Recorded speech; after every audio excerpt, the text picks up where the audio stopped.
बोलिए वीर हनुमान की जय। कि नखर लाल हथिन वीर हनुमान होवा कसवा में। कि नखर लाल हथिन वीर हनुमान होवा कसवा में। होवा कसवा में झंडा उड़े लाल लाल होवा कसवा में।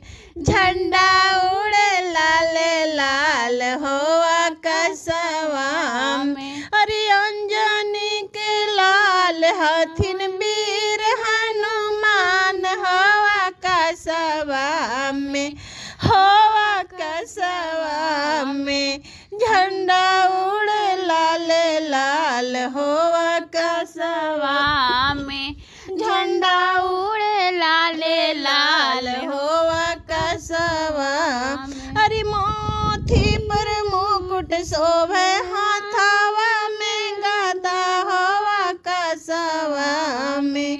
अरे माथे पर मुकुट शोभे हाथावा में गदा होवा कसवा में।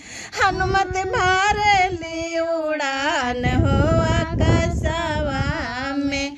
हनुमत भरली उड़ान होवा कसवा में। अरे कांधे जनवा शोभे कान में कुंडलवा होवा कसवा में। अरे कांधे जनवा शोभे कान में कुंडलवा होवा कसवा में।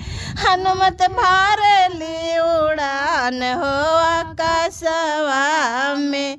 हनुमत भरली उड़ान होवा कसवा।